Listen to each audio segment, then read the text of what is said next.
আসসালামু আলাইকুম। আমার পেইজে পাস্তা পছন্দ করেন এই রকম কে কে আছেন? হাত তুলতে হবে না, কমেন্টে একটু জানালেই হবে। আজকে আপনাদের সাথে একটা পাস্তার রেসিপি শেয়ার করব, তবে খাবো ২ রকমভাবে। কথা না হয় একটু কমই বলি, চলুন শুরু করি।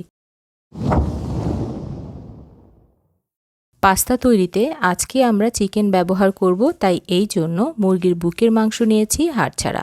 এখানে প্রায় ৩০০ গ্রামের মতো রয়েছে।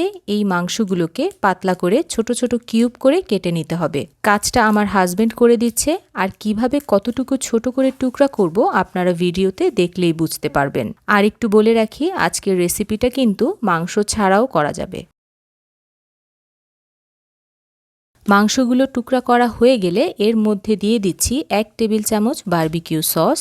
এটা না পেলে আপনারা বাদ দিয়ে করতে পারবেন। ১ টেবিল চামচ লাইট সয়া সস এবং ১ টেবিল চামচ টমেটো সস ব্যবহার করব।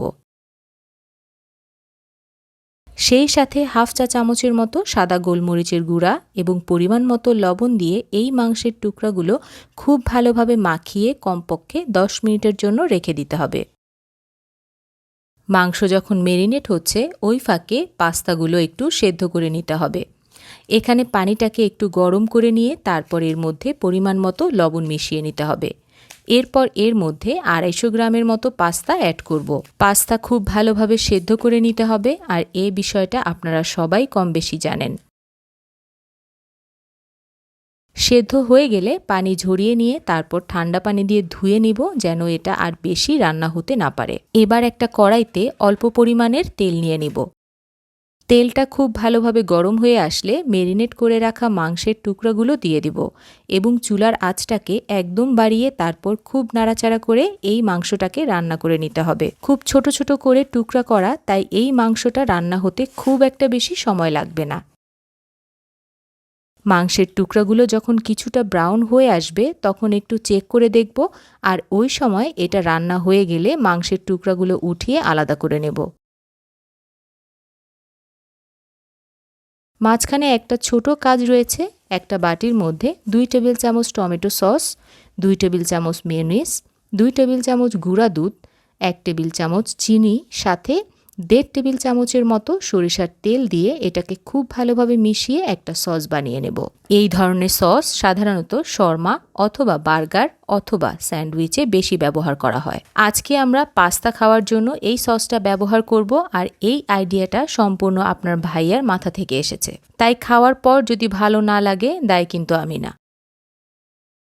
সস তৈরি হয়ে গেলে চলে এলাম আবার রান্নাতে। মাংস ভাজার কড়াইতে আরও কিছুটা তেল নিয়ে নেব। তেলটা গরম হয়ে আসলে ১ চা চামচের মতো রসুন কুচি দিয়ে একটু ভেজে নিতে হবে, যেন রসুনের ফ্লেভারটা তেলের মধ্যে ছড়িয়ে যায়। ভাজা হয়ে গেলে এখন আমি এর মধ্যে অ্যাড করছি ১ কাপের মতো গাজর, যেগুলো ছোট ছোট কিউব করে কাটা।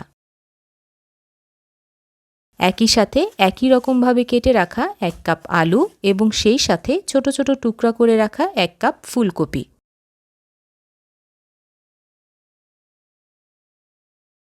সবকিছু একটু মিশিয়ে নিয়ে পরিমাণ মতো লবণ অ্যাড করব। সেই সাথে আরও অ্যাড করব হাফ চা চামচের মতো সাদা গোলমরিচের গুঁড়া। এর পরের কাজটা হচ্ছে এই সবগুলো সবজি খুব ভালোভাবে রান্না করে নিতে হবে।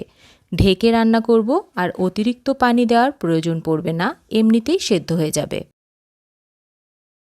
বাচ্চাদের কারণে আমি ঝাল কম খাই, তাই শুরুতে মরিচ অ্যাড করতে ভুলে গিয়েছিলাম।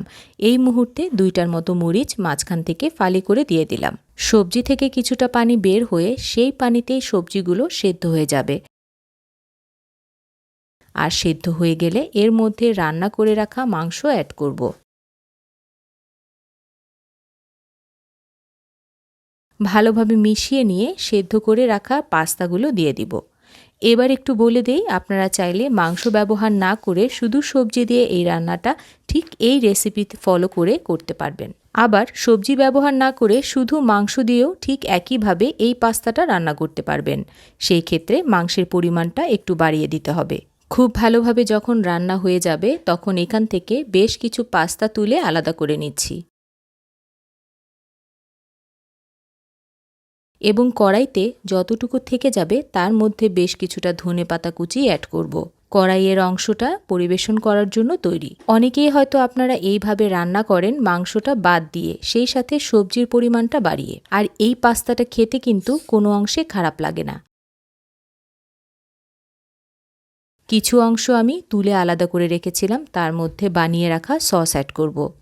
আপনারা চাইলে এর মধ্যে অতিরিক্ত চিজ দিয়ে তারপরে ওভেনে বেক করে ওভেনে চিজ গলিয়ে নিতে পারবেন। তবে সত্যি কথা বলতে এইভাবে সস দিয়ে মিশিয়ে এই প্রথম আমরা পাস্তা খেলাম এবং আমাদের কাছে দারুণ ভালো লেগেছে। সেই দিক থেকে বলা যেতে পারে আমাদের সাথে যাদের স্বাদ মিলে যাবে তাদের কাছেও ভালো লাগবে। তাহলে এবার বলে ফেলুন আপনাদের কাছে কোনটা ভালো লাগলো। আবারও ফিরবো নতুন কোনো রেসিপি নিয়ে, সেই পর্যন্ত ভালো থাকবেন। ধন্যবাদ।